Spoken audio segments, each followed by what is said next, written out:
What's going on, good people of the internet? It is time once again for Comics Unmasked, the podcast where a bunch of folks shoot the breeze and talk about comic books and such. We are back for episode 35. 35, folks. We are back for episode 35, the weekly show where we talk about comic books, comic book news, comic book drama sometimes when it has to get involved. We will be talking about a little bit of drama today because shaking my damn head. But we were gonna dig into the nonsense for you folks and talk about all this. Don't forget to follow us on Apple, Spotify, your mama's fridge, your calculator, all those great places. You can review the show on Spotify and Apple. Definitely helps boost us in the algorithm. To the person who reviewed us 3 out of 5 on Apple, I'm gonna find you. I don't know who you are, but I'm gonna find you one day. This guy. It's just tragic. It's just tragic. You can also follow the show on Twitter, on Instagram, on Blue Sky, on TikTok. We are going to be posting more clips on there. Shout out to my dude Chillmonger. He's been helping me collect clips for the show. That way we can get those out faster for you folks. He has an awesome show that you can find called Back of the Bus over on YouTube. Definitely go check him out. But we're going to go ahead and dive into this. My name is Jay Penumbra.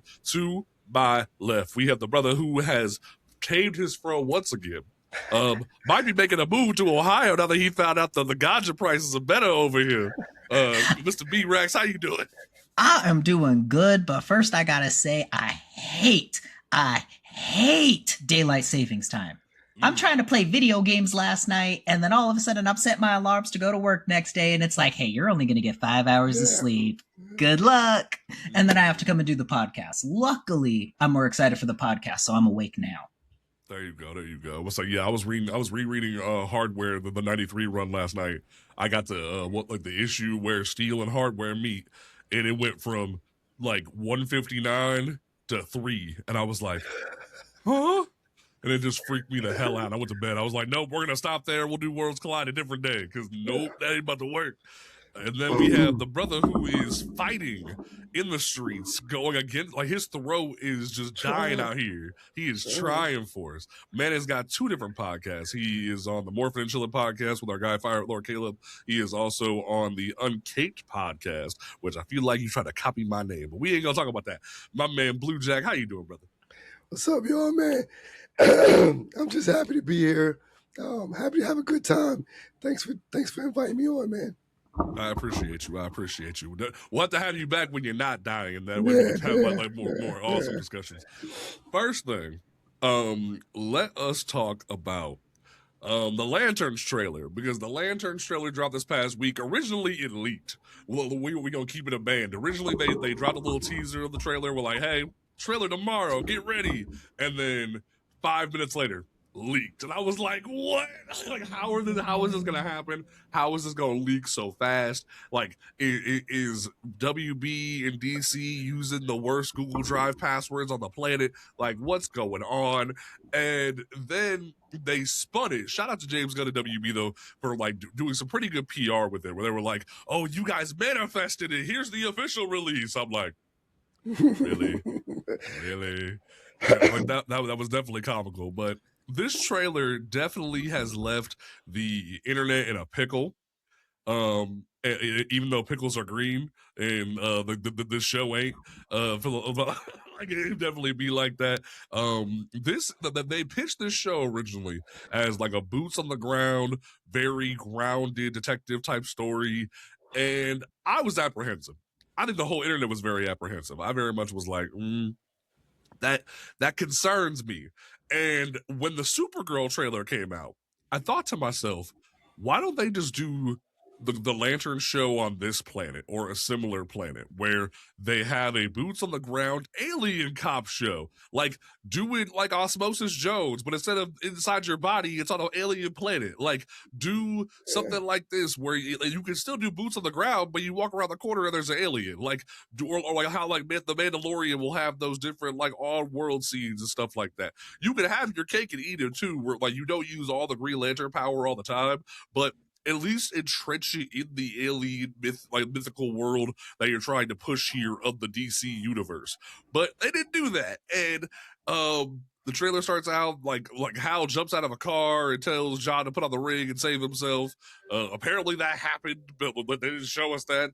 And the whole thing starts to evolve of a crazy like government conspiracy with cops and Air Force people and the army and stuff. And then we see a flash of the suit. We see a flash of a Green Lantern suit in the closet. It's looking rather brown. Some folks are upset about it. And B, how you feeling? Because I have thoughts, but I want to give what your thoughts on this before I speak on this. So I always got to try to be the hopeful one. I always got to be the one that tries to look at the positive side here, and it is extremely hard because as somebody who doesn't dive into the Green Lanterns too much, but was a huge fan of Jon Stewart and everything, and I was really excited to be seeing him in live action form, finally being able to get some really good Green Lantern stuff. It feels weak. It really does. It feels like it's a very weak TV show coming into this. It doesn't get me excited. It doesn't get me thrilled. Like, I'm more thrilled for Supergirl, and all I've really read of hers is like Woman of Tomorrow and a couple of her single issues here and there. And I'm thrilled for that movie more than I am this TV show when I've had more time with Jon Stewart. So that scares me a lot. But overall, I'm not excited about it. I'm not. I might just wait for a couple of reviews come out the first day and then, watch it then, just so that way I can get all the hate in from everybody else.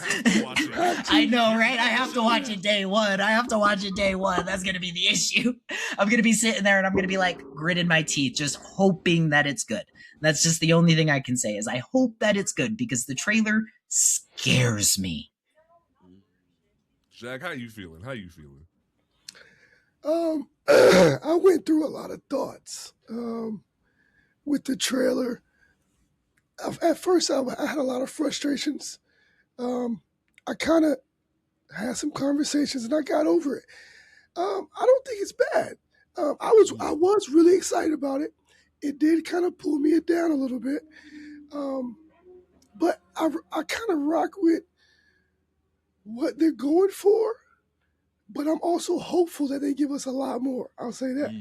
So I just feel like if y'all remember the 30-second trailer they got like 4 or 5 months ago, y'all remember? So it kind of felt like they gave us just an extended version of that, and then a little bit more. So I feel like a lot of it is based around like the first episode. I don't think they showed us too much. So we're gonna see. I'm hoping for. I'm gonna watch it all regardless. I'll watch all comic book content. I gotta support Jon Stewart. I was fighting for Aaron Pierre. I'm always gonna fight for him, so I'm always gonna rock. He looks great already from what we saw. He sounds great. I don't know what James Gunn's doing with Hal. If he's not doing Parallax, I'm gonna be mad because it doesn't make sense. None of it's gonna make sense if you don't do Parallax. But we're gonna see, man. We gonna see, most definitely. Like I will say, I have been very divided about this show because when I first saw the suit, I was like, "Oh, that's just Earth One." Like I didn't care about the lack of green because my brain just saw it. It was like, "Oh, that's just Green Lantern Earth One, whatever, no big deal." But then I went to work and then I went on lunch and I saw everyone going, "It's not green," and I'm like, "Oh yeah, it's kind of not green. It's not green." Like I get what you're saying, but it's just Earth One with no power on it. It's no big deal. Yeah. And then people are like, "Well, your suit's supposed to be a construct," and I'm like, fucking, Guy's wasn't a construct. Like what's your point? Like Guy's whole suit was made by Maxwell Lord. Like what's your whole point? And like people keep getting upset, and I'm just like, look, man, there's a lot to be mad about this show. Like the direction of it, like certain like the stylistic choices for sure. You can be mad about that. Like I said, I think they should just did it on an alien planet, like it was the Mandalorian or some shit. But like, because I remember there was a great scene from there was the Green Lantern First Flight movie they did. I think it was like Christopher Meloni played Hal Jordan in that, and like there's a whole scene where Sinestro tries to frame like Hal for the murder of a dude on an alien planet. And I'm like, that could have been the whole show. That could have been the whole show, was that like Sinestro and Hal end up teaming up to like frame John for murder or some shit. That could have been the whole damn show, and trying to explore the dichotomy of a black man being put on trial on an alien planet. That'd have been the craziest show you could have made. And but instead we're doing this weird grounded thing, and it's like I don't know, whatever. But for me, I want to be excited. I'm gonna be cautiously optimistic.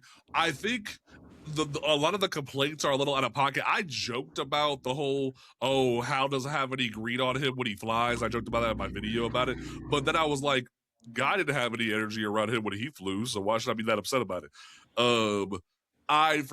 It's complicated because I want to be hopeful for this, but at the same time, like, there's just a lack of green in this shit, and it concerns me.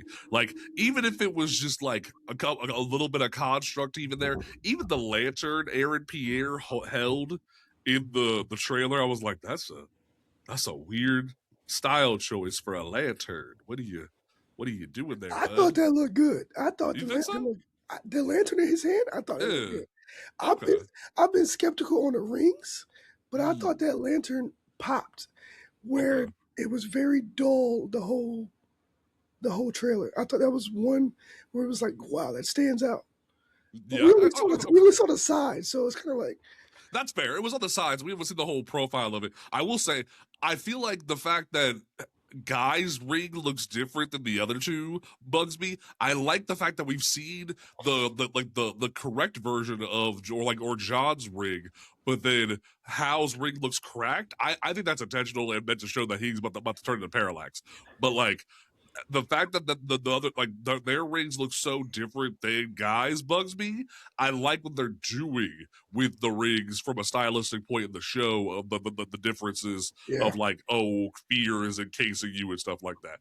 I think that's cool. My only fear, Green Lantern. My only fear with this is that we are going to end up being in a situation. Oh my god, are we live? Oh my god, we've been live.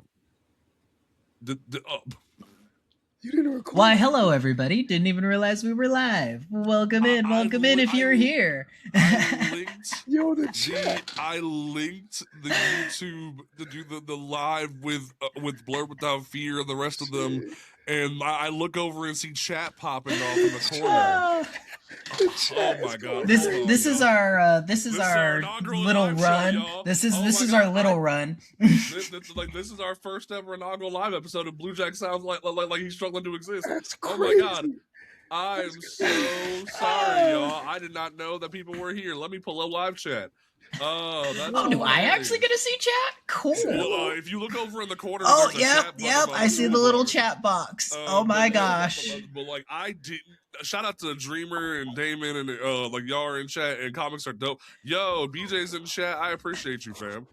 Y'all hey, welcome in. Welcome in. That's crazy. And like as I look over, I see the purple tick of because it shows you the numbers in the chat as it starts to populate, and I'm like, oh, that's live. I guess now I might have to just disconnect the YouTube from the Riverside now. I'm just gonna start doing that because I thought we were just recording because I hit just the recording button. But okay, thanks Riverside. I'll have to talk to support about that later. That's annoying. But shout out to chat. Let me rename the episode like the YouTube thing real quick. But I want to be hopeful. I want to be hopeful about this. I want to be like, hey, this is gonna be super awesome, and like I wonder if that's why it gave me the option to change the format of the layout, because we are live, right? Because Blue Jack was like, "Hey, are you gonna change the layout of the show?" I'm like, nah, it's fine.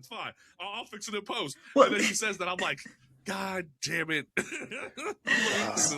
So something that you pointed out to me for this Lantern show, real quickly, are they doing this on a different Earth than what's going on in our mainline universe that they're set up? Because from what it sounds like to me, in the trailer, he says, I'm the only Green Lantern, so we're assuming that Guy isn't part of this world. And then what you're telling me now is that the rings are different from Guy's, which I wasn't paying attention to that much. So that almost makes me feel like we're going to be on a different world for this TV show, and we might end up getting a cross universe or something like that.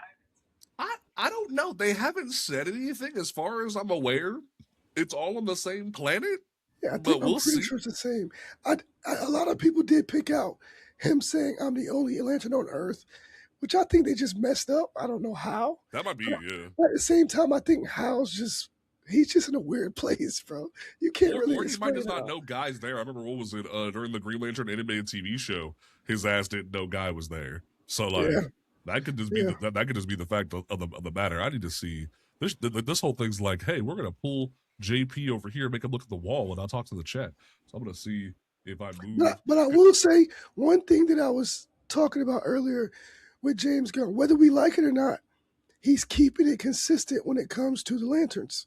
Yes. And he's made his president, and he's making sure he keeps it across the board. So if we rock with it before, he's not changing it. He's keeping his thing. He's not going to be like, we're going to look different over here than we look over here. It's all going to be across the board same until he decides maybe it's a switch up. So he doing his thing, man.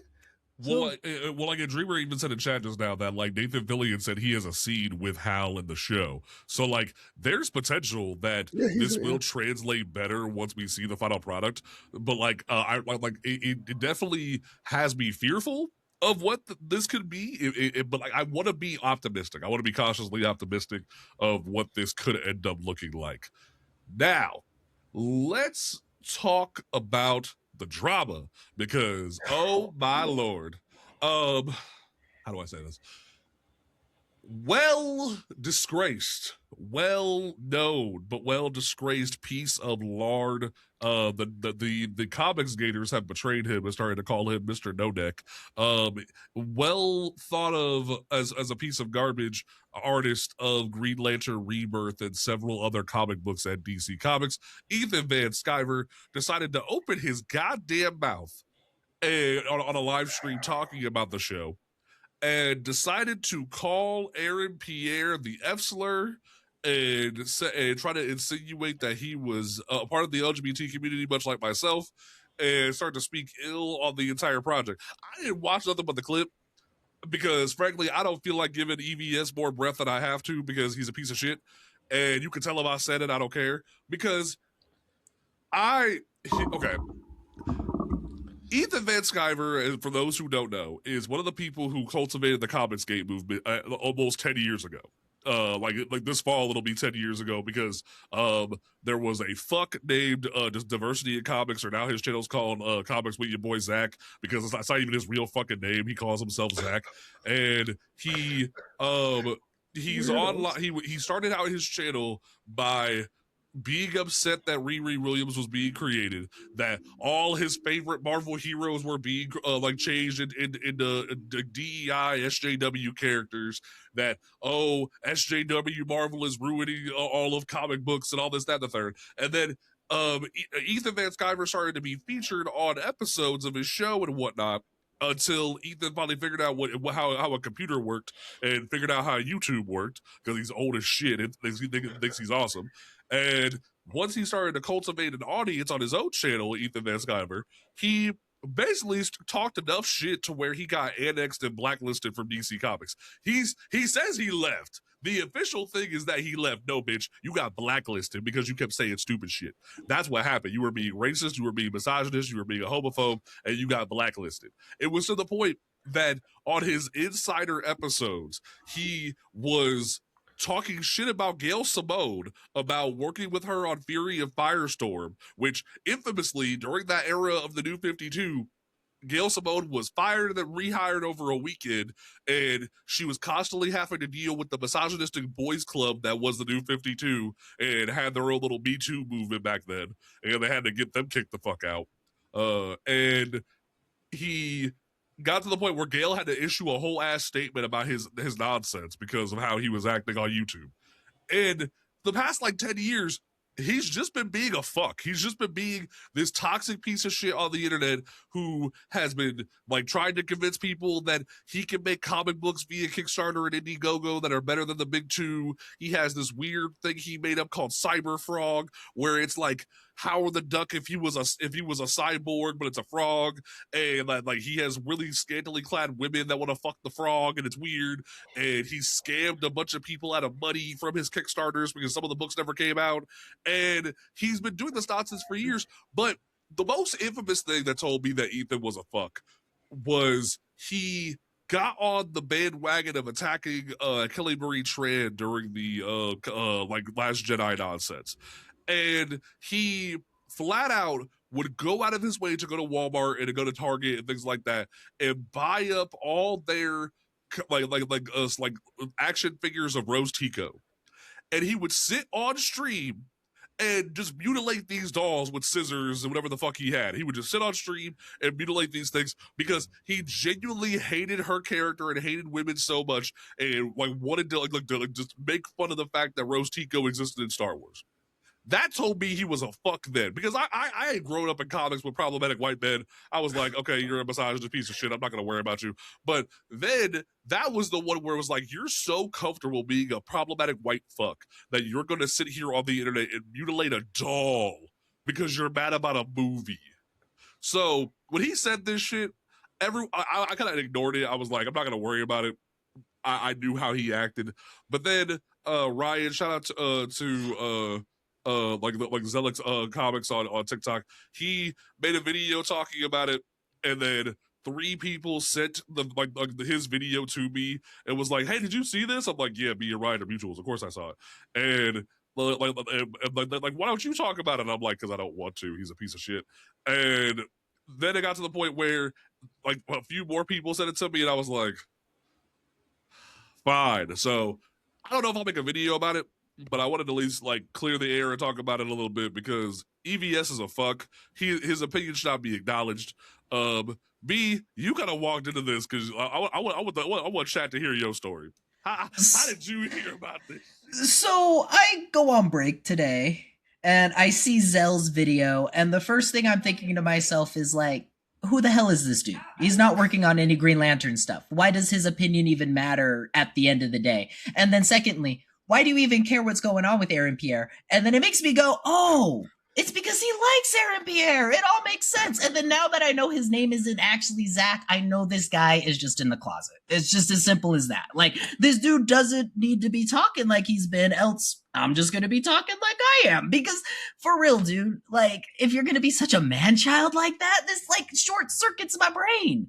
This short-circuits my brain that there could be somebody who's so small in their identity, who's done, I don't even want to say good work because I don't want to praise this dude, but has put work out there in the comic book community, and you could have just sat on that. You could have been okay. But no, you had to open your fat mouth and act like a man-child. Act like a man-child. Why? It breaks my brain. This shit shouldn't be happening, especially when this dude is older than me. That's the thing that kills me. I could understand if you were 18 years old, if you were trying to be like some wild and off or trying to get popular on TikTok or something like that. But dude, you're an adult. Grow the hell up. It's been 10 years. Maybe take a step back. Go work at a coffee shop. By the way, Ethan Van Sciver is like 51. Also, you're fusing 2 different people though, because EVS is his own person, diversity in comics is his own person. But your point still stands though that like dude's a fuck. You know? Yeah. He's 51 though. He's 51. He's the pastiest 51-year-old white man you've ever seen. And he's just he thinks he's the shit, and it's just sad. It's just sad. Yeah, no, dude needs to grow up. That's just the end of it. How are you 51 years old acting like you're 13? Jack, how you feeling about this, man? I'm gonna say it just like I said it before. White people. That's it, bro.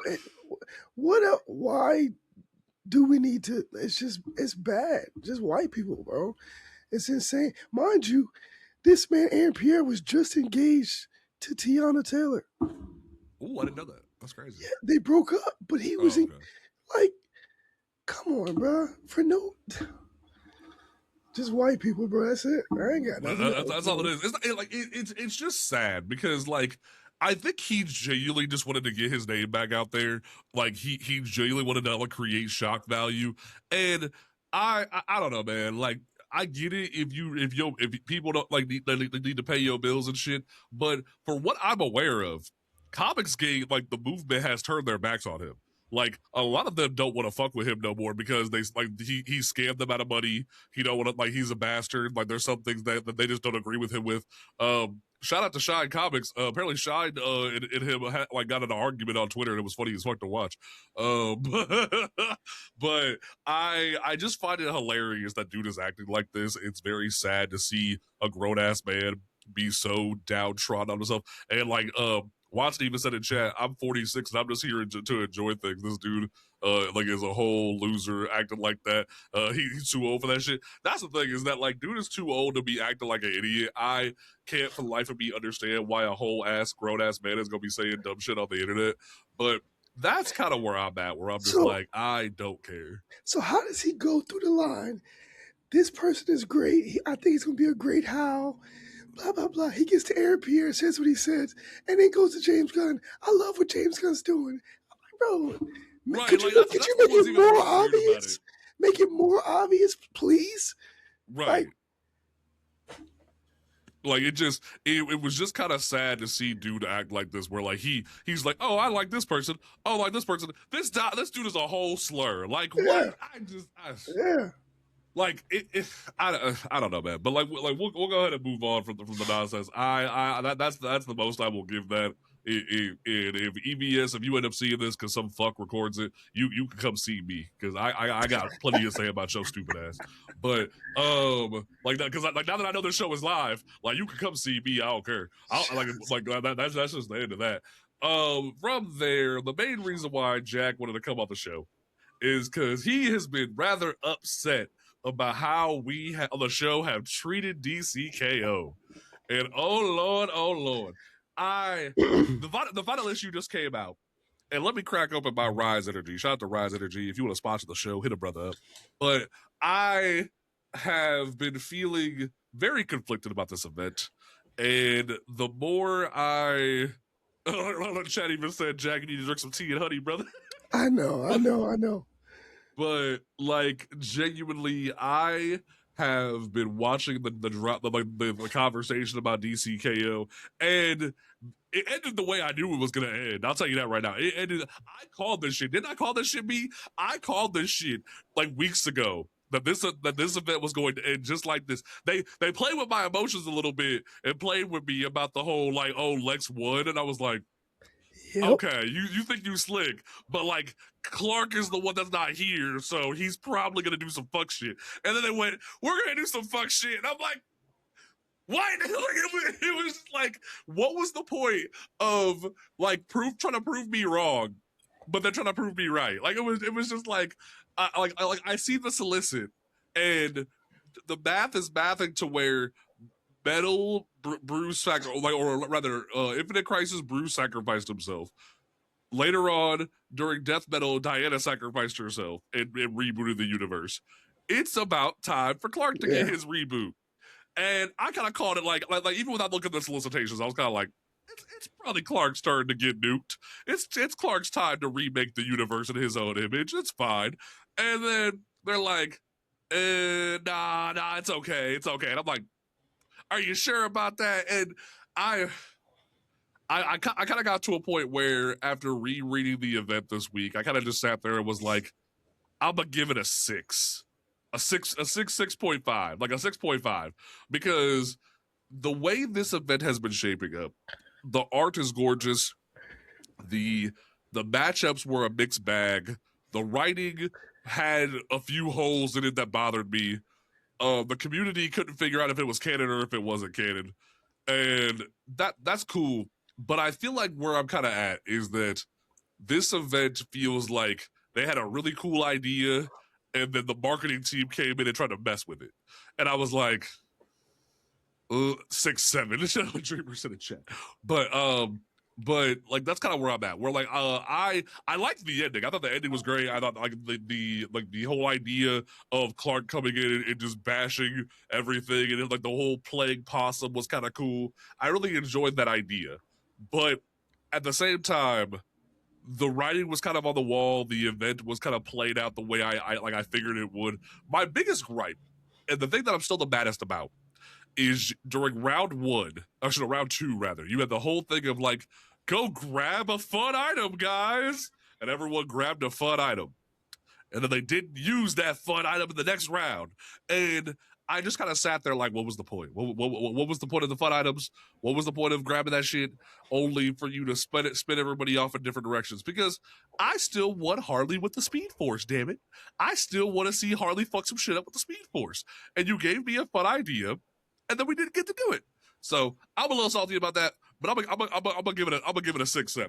Like that's where I'm gonna leave that. I'm gonna jump in here real quickly and say I really wanted to see Wonder Woman with Thor's hammer. That would have been so much fun because I was rereading through all of this and like they could have done so many fun things with it and it felt like they just kind of left it on the floor. But as I finished everything up, I really felt like we're getting another video game.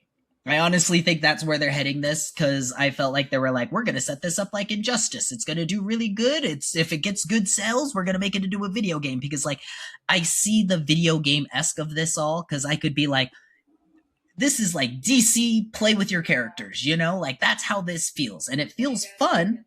When I go through this and I'm going to rate it a little bit higher, I was going to say 7.5 because at the end, I felt like I enjoyed it. I'm not super particularly happy with how everything finished off, but at the same time, like no comic book fan's going to be happy on how every event finishes. So I'm not going to be the one that goes, because it didn't finish my way, I'm going to be all particular about it. You know, I knew Superman was going to come in. JP called it. That was one of the things. I ain't going to complain about that though. I still had fun through the event. I still enjoyed the comics. I enjoyed the art more than anything else. And yeah, 7.5. Okay. So Jack, You've been watching us talk about this show, about this book for the past few weeks. I want to know what your gripes about things that we have said. You are coming in the defense of DCKO. Like how do you plead? How do you feel about this event, and what do you think we were off base about? So you know what's funny? Sometimes I just sit back and just let y'all talk, right? So issue 4 comes out, right? And I hear all this complaining. Blah, blah, blah, blah. And I'm a listener of the pod. I'm an avid listener every week, right? And I listen to the pod, and I hear every one of y'all just throwing positives after positives. I enjoyed this. I like this. This was beautiful. And I'm like, listen, you doing my work for me because you're proving when you don't sit here and try to do this critical. Listen, we all know when it comes to events, you're either going to get crazy too much story that is uninteresting sometimes, or you're going to get crazy action-packed rock'em sock'em, right? Mm. When it comes to this event, if you're reading this book and you're not smiling, there's something wrong. It's all for us, man. It's all for the fans. It's all for us to love the characters, right? And I hear about people talk about it was predictable. I've been saying it wasn't predictable, other than it did feel like a Superman story. Normally when it's Dark Side, it is a Superman story because, okay, but then you come up. I heard people complain about Joker so much. What happened to Joker? Hey, gotcha. He's not winning. I heard people talking about Batman coming back and he's going to do that. Gotcha. Because hold on. Okay. Batman's going to win. Lex, if y'all in the pod, I hate Lex. Why Lex? Gotcha. 2 pages. Gotcha. He ain't winning either. The true King Omega comes up. Every time, he got y'all. When it came to the solicits, they had the whole tournament rocked out, right? Everybody's, we're looking at solicits. We know what's coming out. What happened? I'm going to switch it up. So you get the first round, that's one type of tournament. Second round, you get your 1v1s. The next round, you get tag teams. And then, so every time the marketing was on point to give you something different to enjoy, but also keep it based with the story. Outside of you're getting character building, we got the Trinity versus the Absolute Trinity. Bro, so much hype, man. And I say this all the time. Who's talking about Ultimate Endgame? Nobody. You know what? I'll give you that. Nobody. We ain't said shit about it. And that's straight story. And well, that's the thing. There have been some comments on the show that have been like, "Hey, why don't you talk about Marvel that much?" And I'm like, and we addressed that in a previous episode. I was like, because Marvel ain't doing shit. Marvel ain't doing a damn thing that I'm interested in. I'm still waiting for like I'm not even excited about Armageddon because Chip Zdarsky said like Marvel's not letting him reboot. Like that told me right there that this shit's gonna be like 6 months of nonsense and I'm gonna go back to what the fuck I was doing. Like, and the fact that we even know now that Steve Orlando's Sorcerer Supreme book with Wanda is only gonna be 11 issues because it's getting canceled. That tells me in 2027 we're about to get a whole new slate of number ones because they're worried about sales. They're gonna reboot after 10 issues, and I'm like, Marvel's back to 2015 Marvel, but the Marvel Now, Marvel Legacy era, where they got to reboot every 6 months because they're worried about sales. And that, like, I understand the concern. I understand the concern that they're worried about sales and stuff like that. But there's only so much you can hit that button. But let's talk about the things you just said there. Let's talk about it. Let's go. Here's the thing. I'm so down for a twist here and there. I'm so down for a twist, like sometimes. But when like every 5 minutes during this event, it feels like M. Night Shyamalan from Robot Chicken is coming in the room and being like, "What's a twist? What's a twist?" I'm like, no, you're killing me. You're killing me because like I'm over here ready to see round one. Everybody square up. Like you released a whole bracket, like pre-release of the shit. You released a whole bracket. Issue 2. What do we see? The Joker literally eats Connor Hawke. What? Like, literally, one of your only legacy characters in here, one of your only POC characters as well, mind you. And you see this man get eaten by Joker. What? It was gas. It was gas. Nah, man, that was wild. That was now wild. Listen, like, I will give you Vixen. I was mad when Vixen got. Vixen was some bullshit. That pissed me off. I was like, she had to make it past round one. Connor Hawke, I was like, why is he even here? Let's be honest. Well, I thought it was weird that Connor was there, but I was very much like the one person you have on this bracket, and you make him get eaten by Joker. You won't even let him have this fight. That irked me. But Vixen getting to be in round 2, have this awesome moment against King Shark, and then you do her dirty like that. I was livid. Yeah. I was upset about it. B-Rex, you didn't like Joker eating?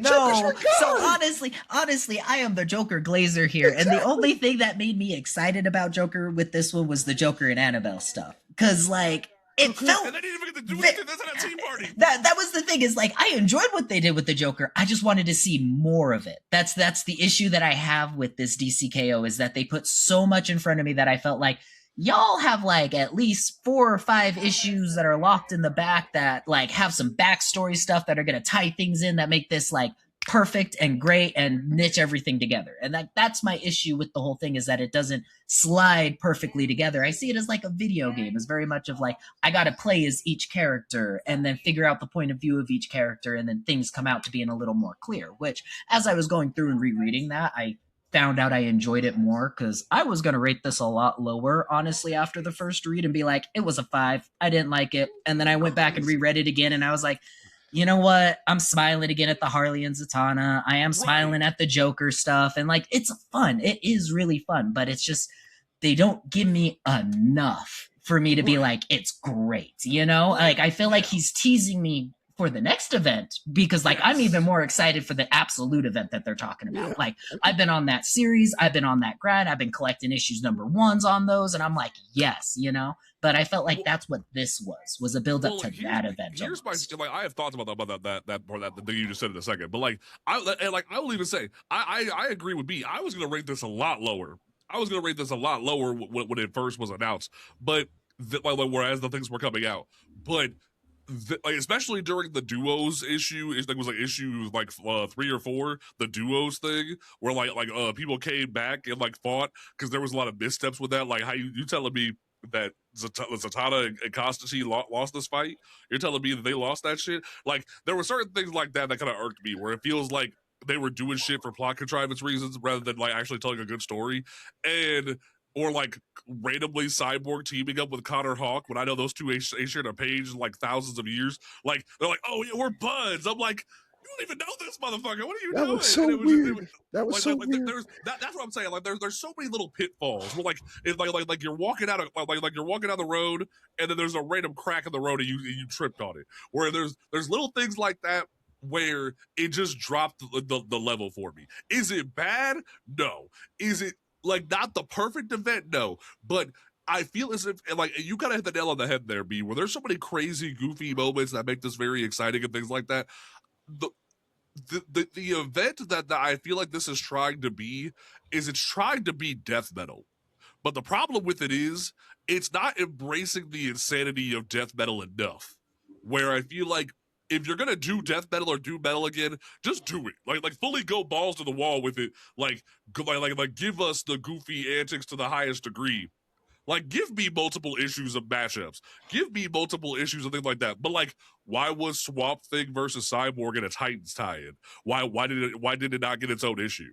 Or like, why were there just little like things like, or like, you're telling me that Jason and Joker didn't end fully with Jason winning? Joker cheated again, and then all that for Joker just to get to the next round, and then like get another boost from Darkseid again, and then end up just teaming up with Darkseid at the end of it all. Like, that irked my soul because I knew Joker wasn't gonna win. I mean, like people were upset that Joker was getting as far as he was. I was like, Joker's not gonna win this shit. Like that's not gonna happen. But then all for him just to join like Darkseid, I was like, really? That's how I do have to admit that is the most Jokerish thing to do, though. I'm more mad that he didn't go after Absolute Batman because I felt like that would have been like he should have switched sides, gone after Absolute Batman, and then like something like that would have happened. Yeah. But then there was one other point. No, that's true. No, that's true though. It was the Trinity versus the Trinity. That was the spotlight of that book. And I hear y'all say stuff y'all didn't like, but at some points we all know you can't please everybody. B-Rex wanted more Joker. Everybody in the community said it's too much Joker, right? Yeah. So it's kind of like, let's give everybody a little bit, but the big characters also got to get their shine because they are the focal point of this book. That's the whole point. And I go back to the tournament style. The comic industry is bringing back getting the community involved again. And I think that was a fun aspect. Everybody making videos, sending their letters out and all that crap. When they said, hey, vote, we might ask somebody. Everybody's getting involved. It didn't happen, but we're getting back involved. You're getting people to talk outside of the books, man. The spin this book had on everybody, you can't. That's why I call it generational, bro. I have to. It's a great book, yeah. The last 6 to 8 years for events, nothing's touching it. No matter if you think story-wise it's not the best, nothing's touching. Nothing has done what it's done for the comic industry, period. It's a lot of that relying on the Absolute Universe, yes, but at the same time, it's what we got. It's what we got, yeah. You make a very good point because we've been at a point right now where like nothing has been going on in the comic industry that has been exciting other than the Absolute Universe. So like the past 6 months has just been DCKO and Absolute Universe, and then like maybe a little bit of Fractions Batman. Like that's all anybody's really cared about. Like that, like you're 10. Like I'll stand 10 toes down with you on that. Where I like that's kind of why I'm still saying though, like if you're gonna embrace the full insanity of your idea, embrace it. Go I loved death metal so much because from launch, I think it was like New York Comic Con or San Diego or something like that. They walked in the room and said, Batman with double guitar, Superman long hair Van Halen guitar, Wonder Woman chainsaw of truth. They were ready to go balls to the wall insanity. If you're gonna walk in the room and tell me you're gonna do DC Tekken, DC Street Fighter, embrace that shit. Same thing with the boss battle issue. Like I'll stand 10 toes down on this. The boss battle could have been like 5 issues. Boss battle could have been like 5 different issues. This is what I wanted to see from that boss battle. Is one issue from each one. Like I would have loved to see an entire thing of like it didn't even have to be this, but like I would have loved to have seen like one issue of each boss battle, and I would have rated this 10 out of 10 at that point. Because my main reason for this is because with the Something Killing the Children, that got my girlfriend into comics. And so she would have been able to have had her own single issue of like Something Killing the Children going against Lex Luthor. And then she would have gone out and gotten the volumes. And now she's picking up the trade paperbacks. I felt like that would have felt more inclusive to her to where she would have then bought that issue instead of just be like, okay, I'm going to read my boyfriend's issue and then I'll be happy with that, instead of being like, I want to go own my own issue now. You know, like I'm just throwing ideas at DC because I love getting more comic books. That's just really what it is. I want to see DC just throw more stuff at me most of the time. And like, I'll let you go. Like the last comment I make up with the boss battle thing is the fact that like the Homelander Superman thing, it felt like Dwayne Johnson and Vin Diesel's contracts where neither of them can lose. Like, JP, I told you when I read it earlier, did I not tell you? I said, bro, the internet is gonna go crazy because we know what should happen, right? But I told you the book. I told you earlier. You did tell me that, but it's like it feels as if like you baited everybody thinking, or like, do you know how wild it would have been for Zatanna and Sabrina to get their own issue and just have like I'm gonna pitch this to you: Jamal Campbell, Zatanna v Sabrina. I'm buying every cover now. Thank you. Like, this is what I mean. Where if you're gonna go full death metal, Snyder and Williamson. Like if you're gonna go balls to the wall, go balls. That's why I'm saying like, okay, I'll give it a 7. I'll leave it at 7. I won't do 6.5. I like it's like yes, I agree. Just keep talking and we'll get this to a 10. Don't worry. I'm staying at 7. I'm staying at 7 because genuinely there is a lot to love about this event, but it feels like you just could have did a little bit more and we would have popped off. Like Wonder Woman, like perfect example. Gail Simone has written both Red Sonja and Wonder Woman. She has written some of the most iconic runs of Wonder Woman and Red Sonja. You're telling me the community wouldn't have went feral over a Gail Simone one shot of Wonder Woman v Red Sonja? You telling me that shit would have sold gangbusters? Like Gail Simone would have to be throwing bricks at multiple people at that point. If you don't get that cut, get onto Blue Sky, because like dear God, I am getting excited about that idea, and I'm not even getting it. Like, do you know how many random ass Red Sonja and Vampirella covers that Dynamite be having?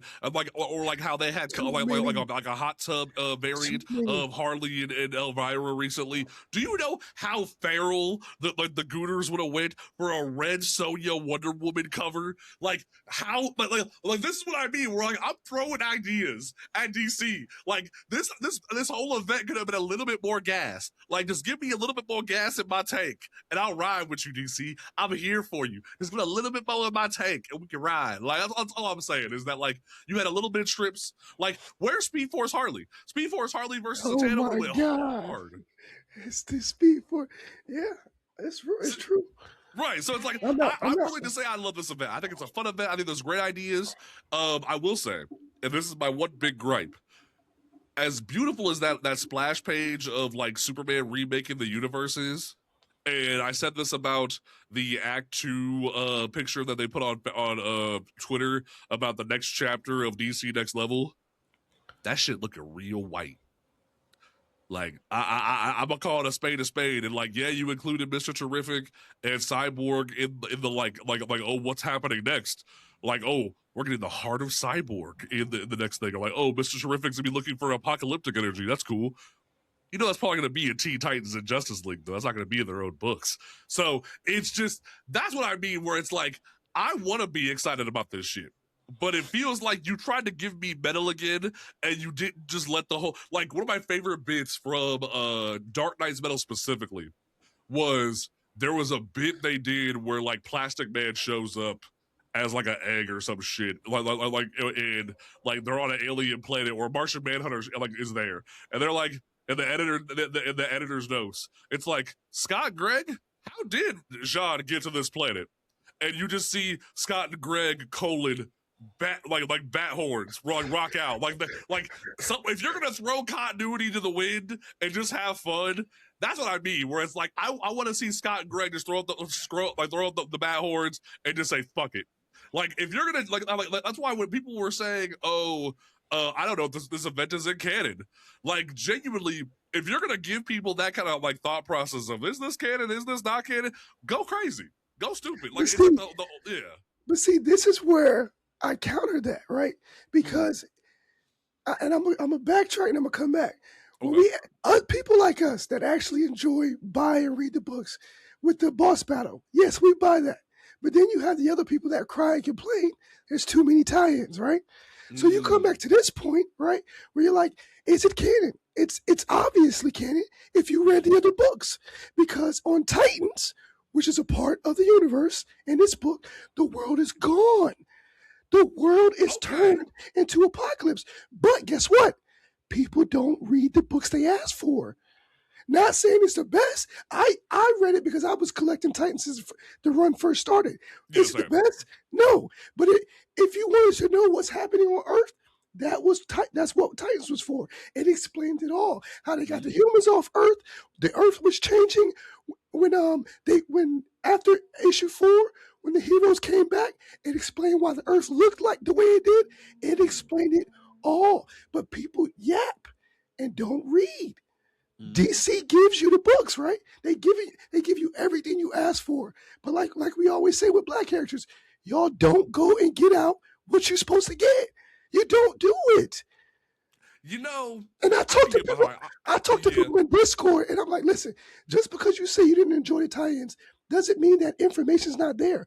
Because I'm not telling you got to enjoy everything, right? But the information you cry about, they've already done it. You know, you make a really good point. You make a really good point, because this is a far cry from Civil War II, Dark Knight's Metal. Every book is a tie-in, because because while I do gripe at the whole you made Cyborg Swamp Thing, it's a Titans tie-in, I will give you that they did enough with it where they pulled everybody in and did like enough with it, like. Fair, I will give you that, but I will say though, some people just don't know what the fuck they want. I will say that that's why it feels like they could have done a little bit more here, a little bit more there. Like you could have sprinkled a little bit more sauce on that bitch. Where it's like, it reminds me of the Old Spice Terry Crews commercial, where it's like, go stupid, go crazy, like embrace that shit. Embrace that shit if you're gonna do it, because like I would rather you see like DC go balls to the wall and then let the complaints lie where they lie over. Because that's the big problem with social media these days, is that social media can be a really good thing for comics or a really bad thing for comics, especially because these things come out like months in advance. Because there's been situations like Heroes in Crisis where they had to come out and because of social media and like change shit mid-run. Otherwise, it was going to end in controversy. Or like there's certain things that they've had to like go in and change mid-run because people didn't like what was going on. So I definitely could concede to that, is that like some people just don't know what the fuck they want, but at the same time, some motherfuckers don't read this shit anyway. Now, I will give DC props for this. They did put the supplementary tie-in books on DC Infinite the day of, when they've never done that before. That was such a great innovation for a lot of fans. Spoon feeding it to you. Yep. I'm telling you. Yeah. Because what other event can you think of where they were like, hey, we know you're probably not gonna buy this, so here's it for free. We worked hard on it. Just pay the DC Infinite subscription and you can just read it. Like, we're not gonna be mad at you for not doing that, because like, Jake, that's a tie-in book. Someone worked hard on it. Like, some folks worked hard to make it happen, but we know that's not gonna fit in your log box. So here you go. And that's a great idea, but like, I just need you to put a little bit more sauce on it. Put a little bit more sauce on it. And there's nothing wrong with that. Yeah. Yeah, that's where it feels like there's a couple trips in the road, but like it's still a banger. Sure, it's just a 7 banger rather than a whole 10 out of 10 banger is where I believe that. Okay, so let me get my rating. Hold on, I'm at an 8.9. G. I'm at an 8.9, bro. When I say generational, I say that for a reason, man. Like, it changed the game, and we also got to think about so many new readers coming to comics. Yes, right. This event, just if you put that as an animated movie or something, banger. That's literally what this is. Fair. That's why I said I was thinking we were getting a video game, because like it would be a banger of a video game. Yes. Or like Injustice 3 like drops the trailer right as issue 6 drops, or issue 5. They just give you Injustice 3 trailer. That'd be crazy, Mark. You can't tell me them splash pages weren't. Gee, I was staring at them for like 30 seconds. Bro, they're just good. One of my favorite splash pages will always be the Cyborg tie-in, where you see every version of Cyborg. That shit will always be fine. That was so good. That was so good. Thompson Young his flowers. Like the fact that someone bothered enough to give Lee Thompson Young his flowers and that splash page, that had me about in tears. Listen, I know you hate Batman, when Batman had absolute Batman, he's standing there, he smiles. Oh, see, that's what I love is that like I hate Batman because of the fans. Oh, no, yeah. I hate Batman because Bat God gets out of control. But there's one writer that I will never question Bat God with, and that's Snyder. Because Snyder will come in the room and just have fun with Bat God. But then when other people do Bat God, it's like, really? Really? That was the thing about the issues, though, is like even when they were doing the whole chess or the game matches right there, and you see Bruce doing his little like smirk of like, I'm Batman, you know, like I hate it because it's Batman, but it's fun. Right. It's fun. It makes you smile.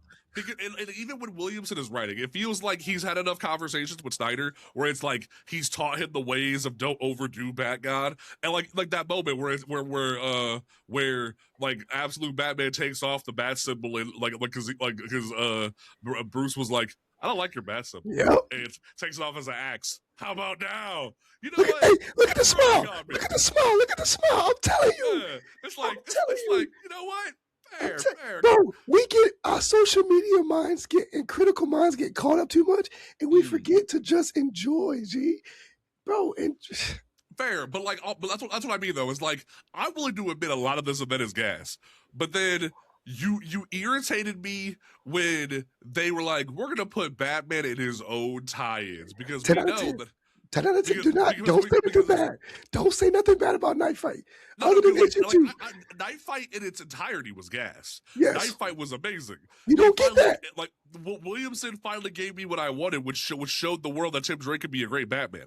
Night Fight was great, but they were like, "Yo, we know that you bitches are gonna get real bad if Batman like wins this whole game. So we're gonna mess with your expectations." And I'm like, why don't we just kill him? Why don't we just kill him and leave him dead, damn it? Like, that's what I want. I'm tired of seeing Bat God ruin my shit every 5 minutes. Like, even when he showed up, it was like, hey, I beat Joker, guys. Are you happy now? Like, I have to admit, when he came in and, like, stomped on Joker, that was one of my favorite shots that I saw. That was pretty cool. Go back to issue 1. He did the exact same thing. Yeah. And then looked at him and smiled. He smiled. Mm-hmm. When Batman smiles, you know it's gonna be a good time. Exactly. I definitely will give you that. My last point, and I know you want to go too long on it. When we talk about how, of course, us as readers, we're done this for years. We know how this goes. We know they're not dead, but factually in the book, they were legit dead.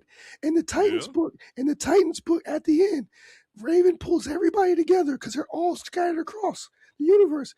And they're like, where's Cyborg at? We know he's in a tournament. Did he die? Did he win? They can't find him because he's factually dead inside the heart of. So it's like in the book, yes, they were legit gone. Yeah. If not for Superman, they would be gone. Yeah, that's a very fair point.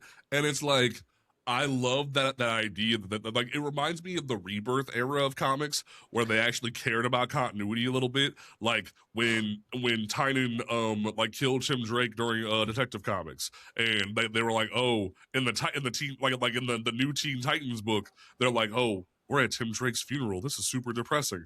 Or like Raven's like, oh. In my little mini series by Marv Wolfman, Tim Drake's dead. I'm sad. It's like the little nods to continuity are very appreciated because it shows that as a company you're having synergy. It's very enjoyable from that aspect. So like that is like I and the one thing that I will say is that I enjoy when things like do mess with my expectations, but when I keep seeing Shyamalan come in the room and say what a twist, there's gonna be an eye roll or two. It's like the 7 comes from you got 7 big booms out of me on some big justice shit, but then you got 3 eye rolls out of me. Is that what that's where I'll leave that. There was a lot. There was a lot. Yeah, so it's like there's a couple. That's why like you get docked 3 points because there was 3 eye rolls over the course of the book. Is where I'll leave that. Where it's like it was gas, but you made me roll my eyes enough times where I was like, all right, motherfuckers, y'all playing around like. I'm docking a whole point because of the disrespect of Black Lightning and Vixen. Like hands down, you get docked a whole point, 10 toes down because you're telling me that Black Lightning like not only lost early on in this matchup against Lex Luthor, But you're telling me that he wasn't gonna cook Sub-Zero and Scorpion? You got me fucked up. He had Plastic Man to have his back, but Plastic Man's literally like a nuclear weapon. You got me fucked up. So that's where I like, and also just the disrespect of Vixen, where they wanted to give her a really beautiful moment, only for them to fuck her. I was like, I'm mad. I'm mad. That's some bullshit. So that's where I'll leave that. Is that you get a 7 out of me. I'll give you 7 big boobs, but you also get 7 eye rolls. B, what's your rating for this book? After our conversation today, I will up it up to an 8. And then I will probably go and reread it and then up it up even more because it is still a fun event. It is still great. It is one of those things that I will give people to where you are going to have fun with this. If you go and pick this up when it comes out in trade paperback and you can get all the extra issues and everything in there, you're going to have fun. It's going to be a sexy omnibus one day. It is. Oh, yeah, it is. And this is the other thing. This is like my first event I've been able to fully like engulf myself in. I didn't drop off during it and then I have to go back and get other issues. Like I was fully engulfed during this whole entire event. So they did something right here. That is so true. And one of our exactly. And one of our biggest criticisms, I think, if you like take everything from this live and podcast and everything, we wanted more, which is, if that's your biggest criticism that you're getting from us, I mean, that means you did something right, you know? Right. Like, was there a couple pitfalls? Sure. But at the end of the day, I wanted more. Is that like, you made me roll my eyes a couple times and I wanted some more gas out of you. Is that where I'm going to leave that? It's like, I wanted you to go balls to the wall and you messed up and irritated me a couple of times, but did you do some awesome shit? Yes, is where I'm gonna leave that. Someone in chat said Rubber Band Man is better than Plastic Man. I'm like, you know what? I'm gonna give you that. I'll respect that. Amen. Amen. Yeah. So how many events, right? Do you get to the last issue and you're like, I'm sad it's going? How many events do that?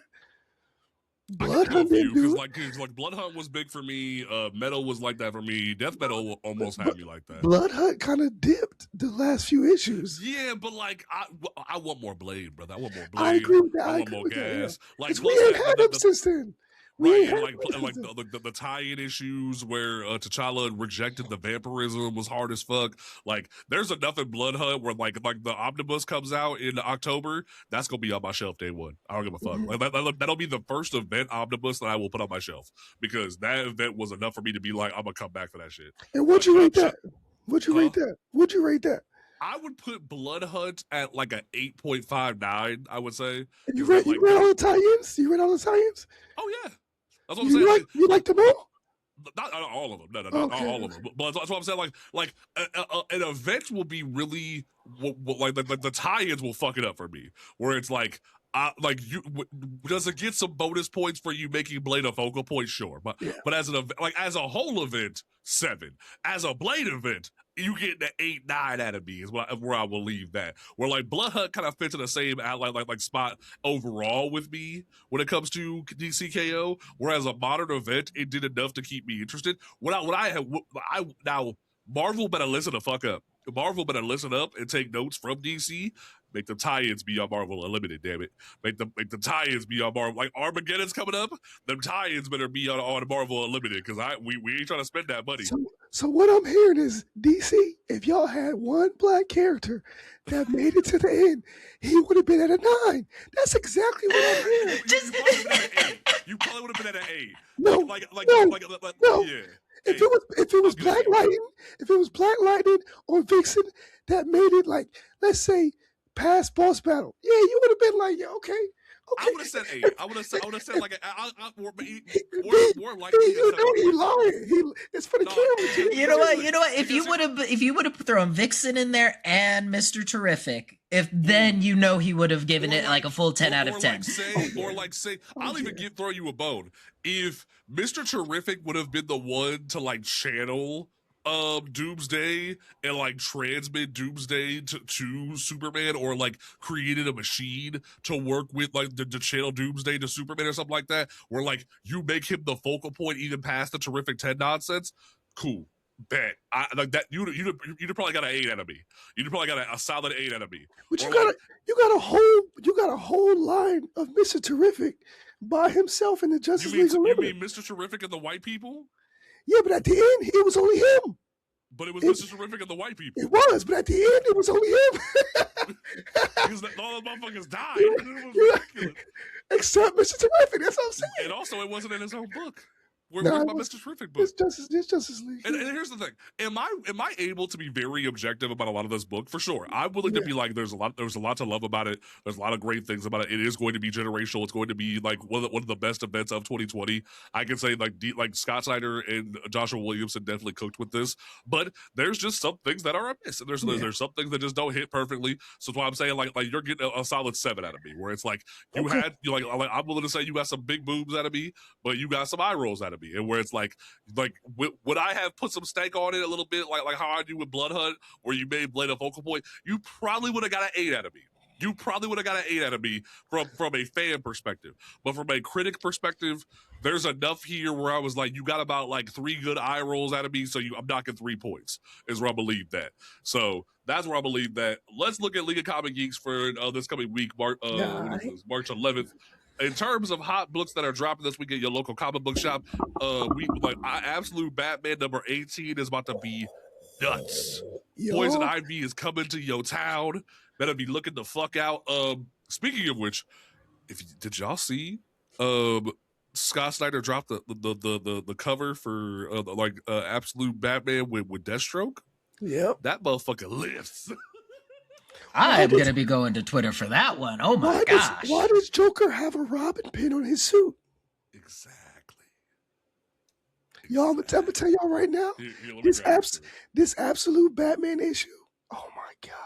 See, and what's funny is I'm about to be on someone's show here in a minute where like someone said, oh, if DC's so white is so like growls on some bullshit, why are you not boycotting? Why are you getting rid of everything? Because here's the thing. I'm not buying every issue of Absolute Batman.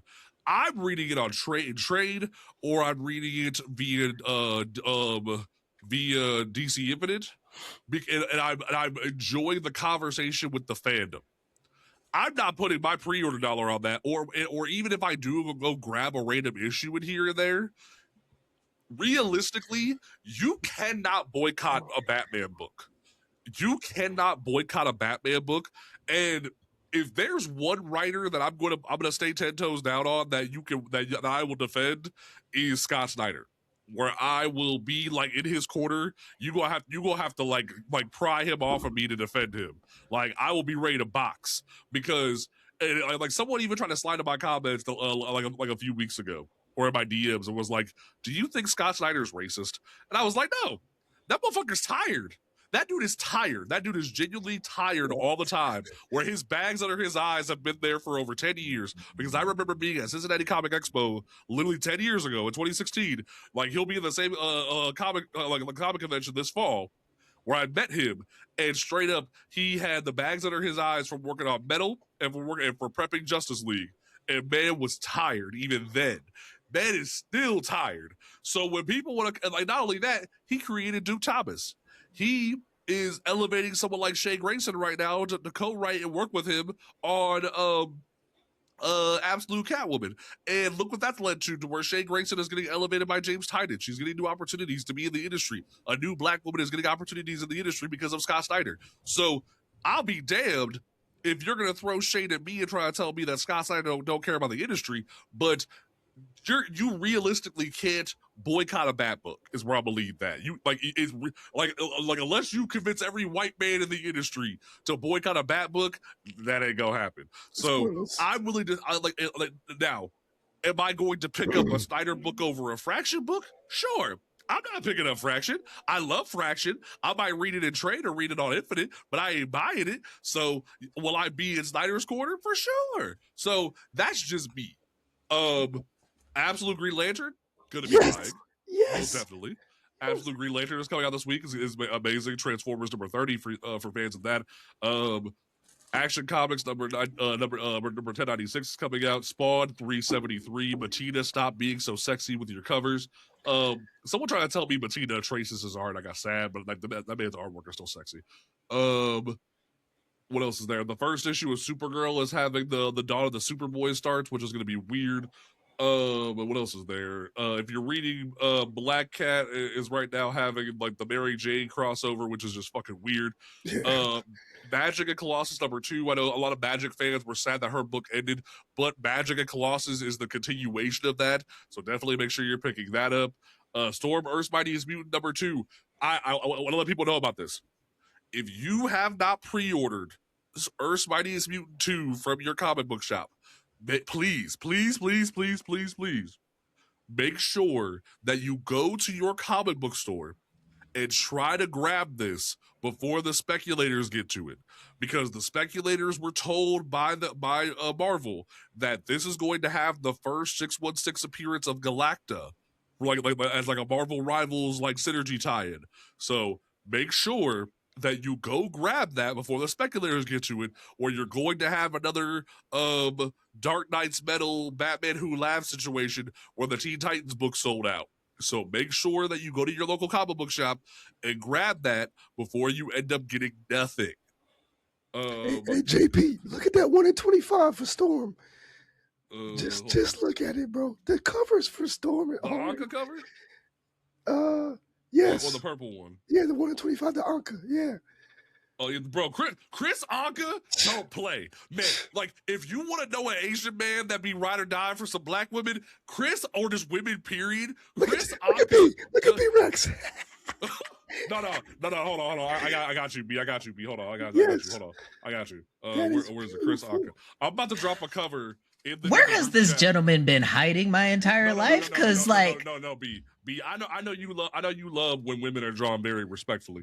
So I'm gonna drop something in the Discord. I'm gonna drop this in the CU Discord. Make sure you join the Comics Unmasked Discord. Check the comic chat channel in the Discord, and look at that Justice League Unlimited cover that Chris Anka drew, and you gonna see Black Canary, Power Girl, Vixen, Wonder Woman, Starfire, Batman, and Kyle Rayner looking gas. Yeah. That's why when people try to come to me and tell me who are some of our most generational artists of the comic book industry, Chris Anka better be on your top list. Chris Anka is one of the best artists in the motherfucking game. And man, look at Vixen, bro. She's so tough. I'm immediately sending that over to my girlfriend. She is gonna love that.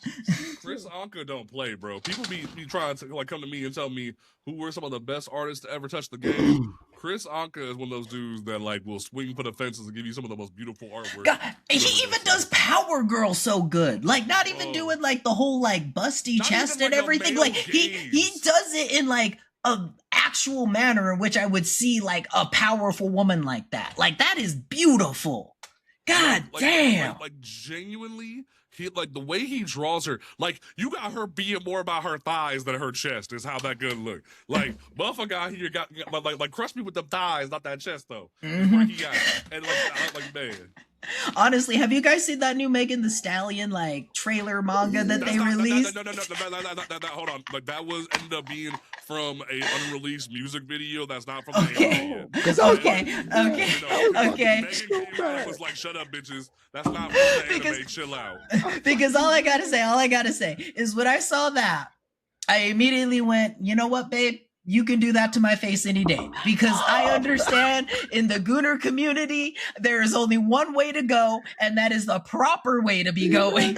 T-Rex, I applaud that. Here's the thing. I would have watched it. I would have been like, you know what? I'm going to watch that shit, and I'd have been down with it. I saw it in passing. I definitely would have supported. I would support her, girl. I would have gone out and watched that. I hate to say it. I would have at least given at least one good season. The power on that. In terms of the rest of the books that are coming out this week that you should be taking a look at, Alias Red Band #1, that is a new 6-issue miniseries about Jessica Jones. Also, my one gripe with that book is you're telling me just because Jessica is going to be in Daredevil season 2, you get a whole story about how she's coping with Luke being mayor, but I can't get an ongoing about Luke being mayor? You got me fucked up, Marvel. Marvel. Yep, that's what they do. Space Ghost #9 is coming out. Die Loaded. Number 5 is coming out. Die Loaded from Kieran Gillen is one of the best books that y'all aren't reading at Image. So make sure that y'all are peeping that. DC versus AEW #2 is dropping this week, so make sure that you peep that. They had a really cool Lex Luthor Mercedes Moné cover, which looks badass as fuck. So make sure that you peep that. And Dork #2 is coming out. I know a lot of fans were super bothered. You know what? Let's talk about that real quick before we wrap up. There is an issue going on in the comic community right now where speculators are about to catch hands for me because y'all got me real messed up to where Image, Mad Cave, Vault, all these different companies were seeing not a lot of people coming out for their books. So they lowered the print runs of a lot of their newer titles. And like Dork, which not like D-O-R-K, it's D''O-R-C because he's half orc, half dwarf. That released last month. White Trees from Image released this past month. There was a Mad Cave book, I forget the title of it, and then Nectar. #1, which is sitting in my pile over here. We just interviewed the writer of that last week. Go check out that interview on the podcast. That was released, and all these books, the #1s were scalped by speculators, and where no one could even check out the #1, and Image and Mad Cave and Vault are rushing these books back to the printers to get a second printing out. Like Dork #1 second print just came out this past week. The problem with that is they're doing it on some GameStop stock shit where they saw, GameStop stock was real low. I'm gonna buy a bunch of it. That way it inflates the value of it.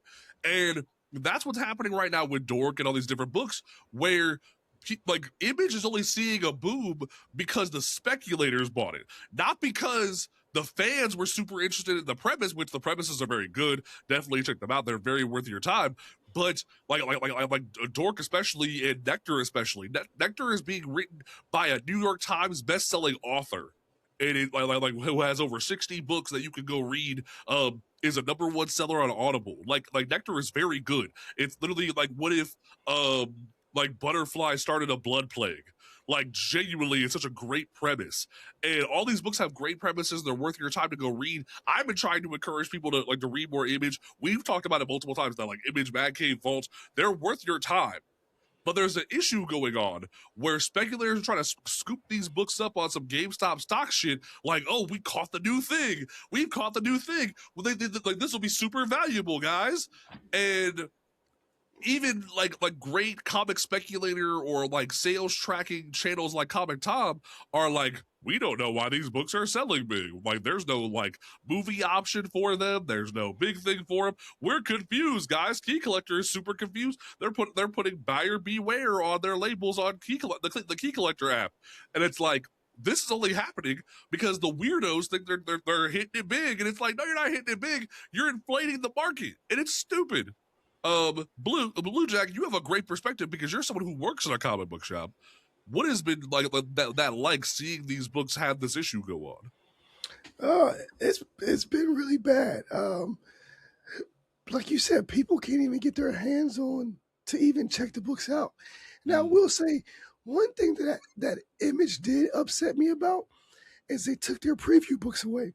Yes, you can go on their website, but you know how DC, Marvel, Dynamite, Image used to have a preview book, which made it easier for people to see what was coming out. A lot of people don't know what's coming out other than going to the website. You can also go to the website. So, but yeah, it's bad. The books is like $50 before, you know what I mean? And you got some. It was 30 yesterday. I was like, what? You got some LCSs that are greedy and they just put them straight on eBay because they just want the money. Or Whatnot. They're putting streams on Whatnot. And it's wrong. And Nectar was a big one.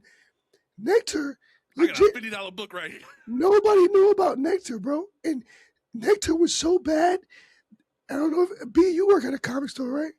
Okay, so it gets to a point where if the book is not speculated to be anything great, they send a good out for very cheap to LCSs. And if they don't want them, they don't sell, you can send them back, right? Returnables, yeah. Yeah, so they send all these out and nobody knows about them. And then the speculators come and everybody wants them and it booms. And what a lot of people don't know about indies, especially Image, Shout out to Dan Waters. He gave us the information. When you are a writer for Image and you present your own book, that is all your own money.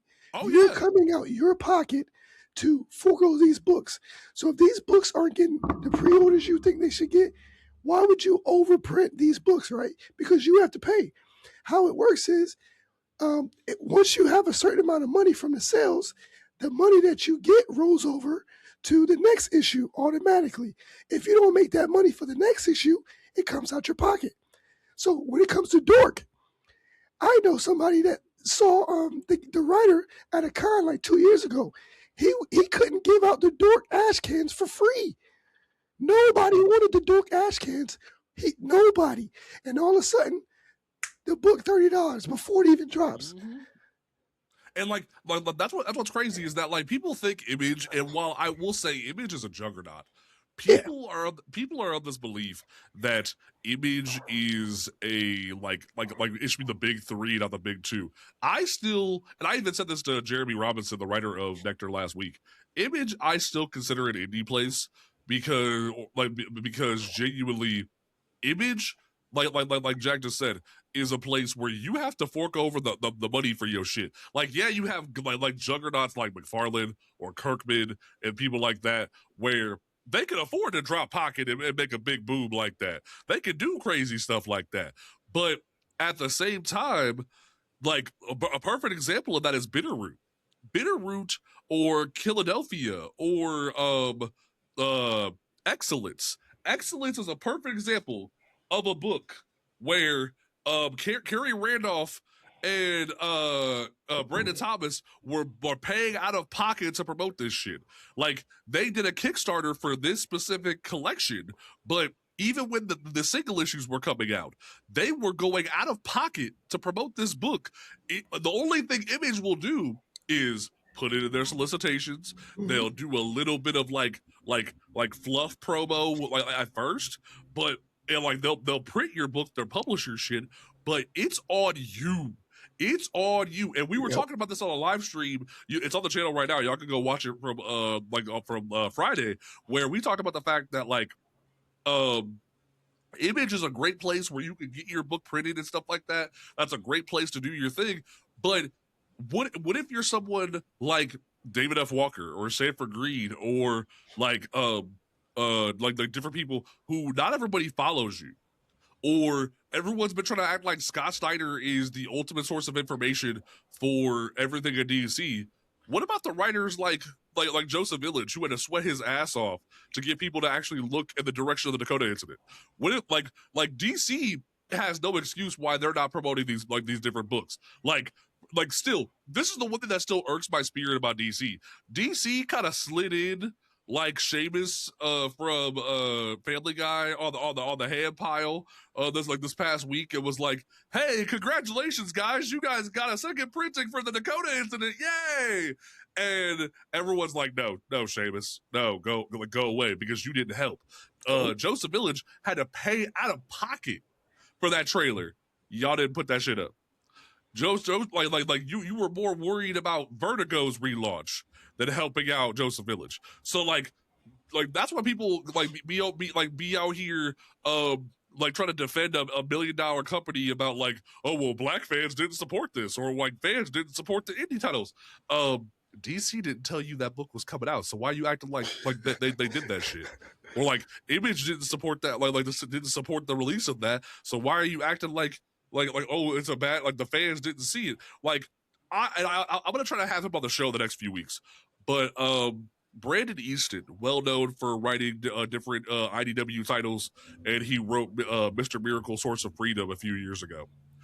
He put out a 60-minute video talking about the industry and why black fans should be more caring about not only Big Two, but indie titles in general, and why black fans need to take their support of the industry more seriously. Here's the thing. I said this on the live stream the other day.